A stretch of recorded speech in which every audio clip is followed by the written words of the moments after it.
Thank you, Mr. Chairman, and General, welcome. Congratulations to you and your family. I want to begin by paying a little compliment to Secretary Carter, President Obama. I think that they've been doing a very good job in terms of their selection of their top military generals, and whether it's General Milley or General Dunford or your nomination fits into a category of incredible experience, and but also what we've seen is frankness, where they've come to the committee and they've been very upfront with the committee. I think it's well respected, well appreciated.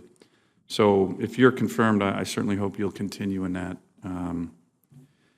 vein. And let me just mention, you know, General Milley was here a couple months ago, and he stated that given the current budget of the President's budget, that would put, given the force levels of the Army, would put the Army at, quote, high military risk, unquote. Pretty dramatic. Didn't get any news, but I thought it was pretty dramatic that the Chief Staff of the Army was saying that to do their mission. On the current budget, you have an incredible diverse mission set, which I think most people don't even recognize how broad it is, how important it is.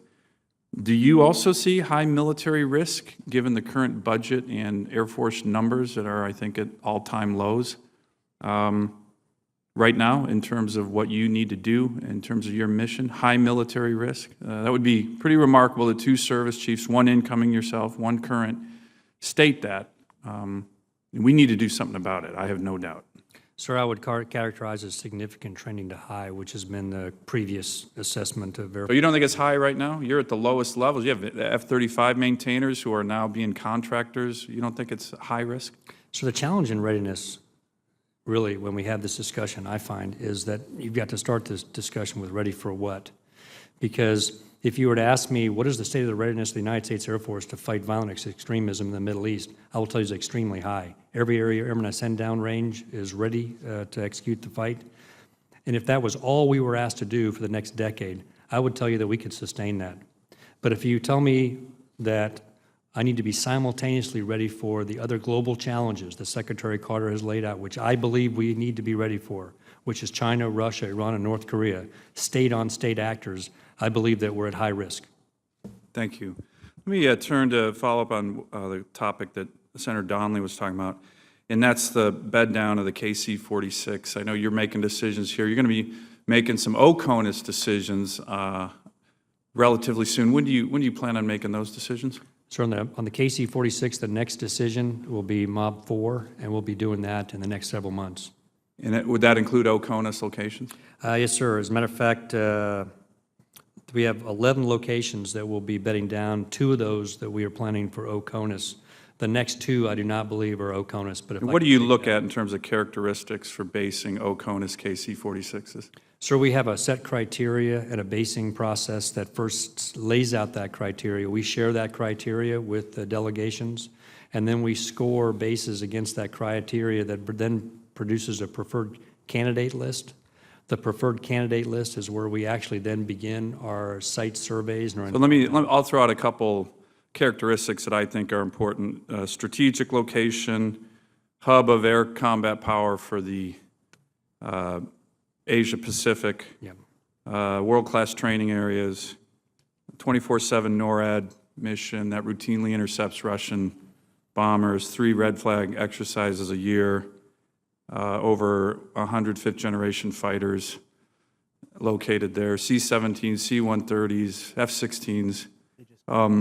Do those sound like important characteristics? Yes, sir. Do you know what place I'm describing? Yes, sir. And I think it was Billy Mitchell was right. It's strategic. Alaska is strategic. So he called it the most strategic place in the world. Is that important in terms of KC-46 basing? Sir, it's actually important across all the mission sets of the United States Air Force. So can I get your commitment to take a very serious look at, when you're making the OCONUS decision, to take a look at Billy Mitchell's place that he called the most strategic place in the world as part of that? Yes, sir, you have it. Can I ask one other question?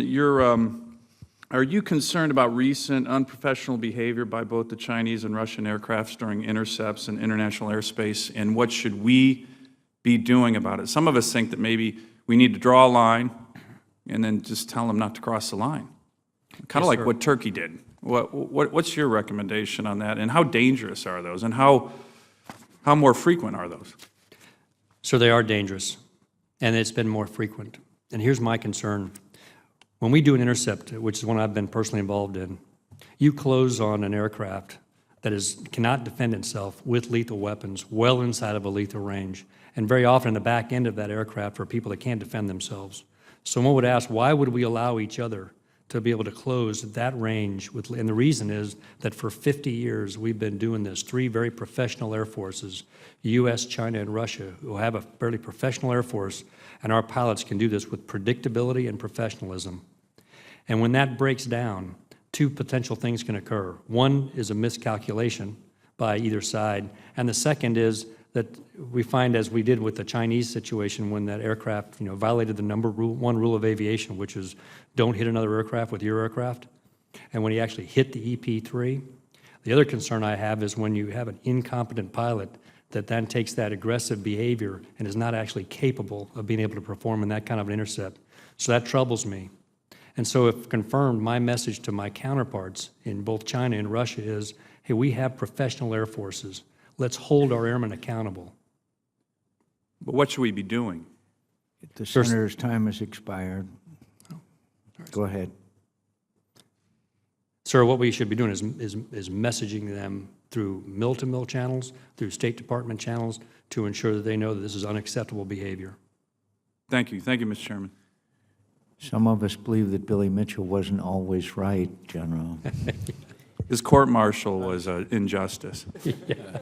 I was going to mention that there was a court-martial involved, as I recall. That could happen to anybody. I was waiting for the senator to say north of the 54th parallel is also one of the criteria. But Well, closest to Korea, I think, but he was vindicated, I think, later, Billy Mitchell. General, So the committee had a lot of concern, and there's provisions in the current bill of the NDAA that was just recently passed on the F-35 maintainer issue. Can you speak to that a little bit and what you see as the best path forward, how important it is to address that issue?